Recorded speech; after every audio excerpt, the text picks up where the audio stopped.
Kapan terakhir kali Anda merasa sebagai victim? Anda merasa bahwa keadaan tidak mendukung Anda dan orang-orang di sekitar Anda seperti berkonspirasi untuk menjatuhkan Anda. Ingat kembali keadaan tersebut, kemudian perhatikan apa yang muncul di dalam benak Anda pada saat mengingat hal tersebut. Saya jamin apa yang muncul di dalam benak Anda akan berbanding terbalik dengan pembahasan kita malam hari ini. Di malam hari ini kita akan membahas mengenali daily discipline session kedua, yang mana daily discipline ini dibuat oleh Skip Ross, dan kita akan membahas dari video ke-6 sampai ke-10.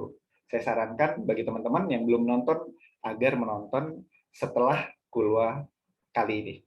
Dan Kulwa pada malam hari ini dari daily discipline session kedua akan berjudul You are not victim, you are a hero. Oke. Banyak orang ketika dia bertemu orang lain, dia antara merasa minder atau merasa sombong. Kenapa ini terjadi? Karena seringkali orang ketika bertemu orang lain, dia itu membandingkan talentnya dia, kekurangannya dia dengan talentnya orang lain dan kekurangannya orang lain. Ketika talentnya dia lebih tinggi daripada kekurangannya orang lain, dia akan merasa jumawa, sombong. Tapi ketika talentnya orang lain lebih tinggi daripada talentnya dia dan kekurangannya dia pun lebih banyak, dia akan merasa minder. Nah, di sini Skip Ross mengingatkan kepada kita bahwa kita semua itu terlahir dengan satu tujuan yang unik. Semua dari kita memiliki perbedaan, semua dari kita memiliki talent yang berbeda-beda. Nah, kenali hal tersebut dan coba hindari sebisa mungkin mindset kompetitif. Karena sebetulnya kita itu hidup bukan untuk berkompetisi dengan orang lain, tapi kita hidup itu untuk berkompetisi dengan diri kita sendiri. Yang benar adalah bukan menjadi lebih baik dari orang lain, tapi yang benar adalah kita menjadi lebih baik daripada diri kita sebelumnya. Jadi diri kita sekarang harusnya lebih baik daripada diri kita kemarin, dan diri kita yang besok harus lebih baik dari diri kita yang sekarang. Fokus pada tujuan hidup kita, kenali talent kita, kemudian capailah tujuan hidup tersebut. Karena apa? Karena mindset kompetitif itu akan menyebabkan kita seringkali konflik sama orang lain. Kita tahu relationship seringkali rusak ketika sepasang suami istri atau orang yang lagi pacaran gitu merasa yang satu lebih baik daripada yang lain, yang satu merasa lebih benar daripada yang lain. Di situ terjadi perpecahan. Begitu juga antar bangsa, semua peperangan terjadi seperti itu. Jadi kurangi mindset kompetitif. Kompetitif yes diperlukan, tapi tidak di setiap keadaan. Jadi letakkan pada tempatnya. Ketika kita harus berkompetisi, kita berkompetisi. Selesai itu di dalam kehidupan sehari-hari, dalam menjalankan bisnis, fokus kita adalah mencapai tujuan hidup kita, bukan untuk mengalahkan orang lain. Kemudian setelah kita tahu nih tujuan hidup kita, kita harus tahu yang penting juga talent kita. Nah, setelah kita tahu talent kita, yang penting adalah kita harus membuat afirmasi menggunakan talent tersebut. Saya izin untuk share screen sedikit. Nah, ini adalah afirmasi dari Skip Ross yang dia tulis sendiri. Izinkan saya untuk membagikannya. Yang pertama adalah I'm very talented in teaching and talking to others.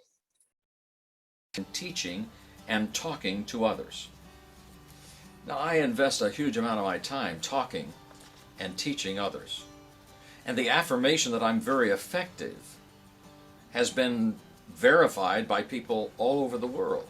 In fact, the comments from people that they enjoy listening, that they love the voice, they get so much out of it, they love to listen again and again and again, they never get tired.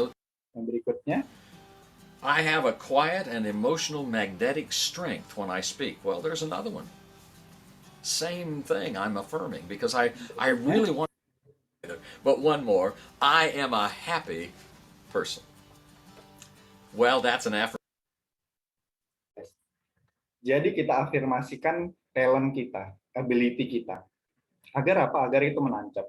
Nah, salah satu cara untuk mengenali hal tersebut adalah saya pernah melakukannya di awal tahun ini. Saya mengirimkan pesan WhatsApp kepada teman-teman saya, teman-teman dekat saya, kepada mentor saya tanyakan, sebetulnya value apa yang kamu lihat kepada saya, dan kira-kira apa yang bisa saya lakukan dari value tersebut.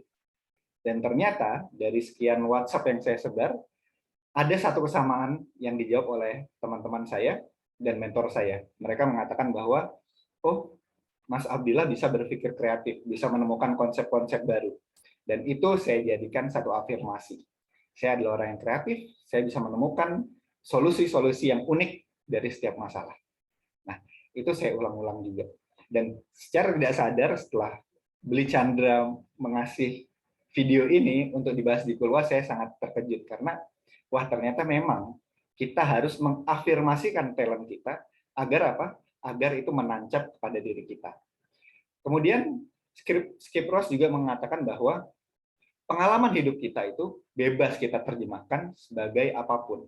Jadi ketika Skip Ross dia sedang naik tangga kemudian jatuh, dia bisa memilih mengasihani diri sendiri, meminta simpati dari orang lain, atau dia bisa kembali ke talentnya bahwa dia orang yang happy, dia bisa menghadapi keadaan ini, dan dia memilih untuk kembali kepada talentnya. Nah, yang kemudian dia mengafirmasikan apa yang dia inginkan. Jadi ketika satu keadaan itu muncul, ketika dia jatuh, dia nggak mengasihani diri sendiri, dia fokus kepada afirmasi yang baik, dan dia mengafirmasikan apa yang ia ingin dapatkan, bukan apa yang tidak ia ingin dapatkan. Karena banyak orang ketika menghadapi satu pengalaman yang tidak menyenangkan, dia malah mengasihani diri sendiri secara terus-menerus, dan dia malah mengafirmasikan, membuat kata-kata, membuat pikiran yang negatif. Contoh, misalkan habis jatuh, kemudian dia ngomong, aduh, aku bakal sakit, aku bakal nggak bisa kerja besok. Itu diucapkan terus-menerus yang akhirnya jadi kenyataan. Besoknya dia sakit dan nggak bisa kerja. Jadi ketika sesuatu terjadi, fokus pada afirmasi baiknya, fokus pada apa yang kita inginkan. Umpamanya kita dalam keadaan ini mungkin pengusaha, kita mengalami satu challenge di mana ada karyawan yang akhirnya harus dikeluarkan, terus kita mikir, kayaknya saya bakal susah cari penggantinya. Dirubah fokusnya bahwa saya akan mendapatkan pengganti yang lebih baik. Saya akan mendapatkan pengganti yang lebih baik. Saya akan mendapatkan pengganti yang lebih baik. Selalu afirmasikan apa yang kita inginkan, bukan apa yang tidak kita inginkan. Dan yang paling terakhir adalah kita tidak bisa memanage waktu kita. Sebelumnya saya pernah menulis buku 21 Play and Pause. Di situ saya juga sebetulnya udah menuliskan bahwa waktu kita tuh 24 jam sehari, nggak bisa dikurangin, nggak bisa ditambahin. Dan konsep dari manajemen itu sebetulnya sederhana ya. Sesuatu yang tidak bertambah dan tidak berkurang itu tidak di-manage. Sesuatu yang bertambah dan berkurang itu baru di-manage. Kenapa kita menggunakan manajemen keuangan? Karena keuangan kita itu bertambah dan berkurang. Kenapa kita menggunakan manajemen karyawan? Karena karyawan keluar masuk. Jadi di sini yang harus kita manage sebetulnya bukan waktunya, tapi prioritas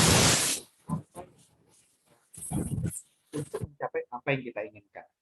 Anggap saja setelah satu karyawan yang kita anggap talented keluar karena satu masalah, kemudian kita menggunakan satu afirmasi bahwa saya akan mendapatkan pengganti yang lebih baik, daripada kita fokus, saya harus memanage waktu saya nih untuk mencari penggantinya. Bukan begitu, tapi saya harus memprioritaskan aktivitas untuk mencari penggantinya.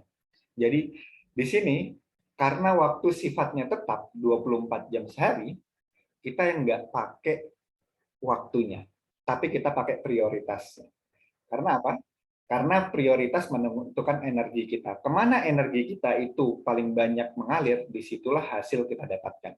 Jadi kita prioritaskan, oke, berarti prioritas saya dalam waktu 1 minggu ini mencari penggantinya. Dan dari situ kemungkinan kita akan mendapatkan hasil yang kita inginkan. Nah, saya ingin merangkum dari ke-6 video ini, ada 6 poin penting yang tentunya teman-teman di sini juga harus nonton videonya karena videonya singkat-singkat banget. Yang pertama adalah di video ke-6, kamu berarti bahwa setiap orang dilahirkan dengan talent dan purpose life, tujuan hidup yang unik. Kamu berarti jangan kamu banding-bandingkan diri kamu dengan orang lain secara terus-menerus. Jangan kamu terperangkap untuk menjadi lebih baik daripada orang lain. Karena tujuan hidup kita dan talent kita berbeda dan unik. Yang kedua adalah afirmasikan ability kita dan talent kita. Kemampuan kita dan bakat kita, agar itu benar-benar menancap kepada diri kita. Yang ketiga adalah pengalaman hidup kita itu bisa diartikan sebagai apapun tergantung kita sendiri. Yang keempat, afirmasikan hal yang kita inginkan, bukan yang tidak kita inginkan. Dan yang kelima adalah, yang harus kita lakukan adalah memprioritaskan sesuatu dan fokus padanya. Jadi bukan lagi kita terperangkap dalam to-do list, tapi kita fokus pada priority to priority. Oke, itu yang bisa saya bagikan pada malam hari ini. Semoga bermanfaat. Dan untuk tanya jawab, kita lanjut ke grup keluarnya di grup PDA Bali. Terima kasih.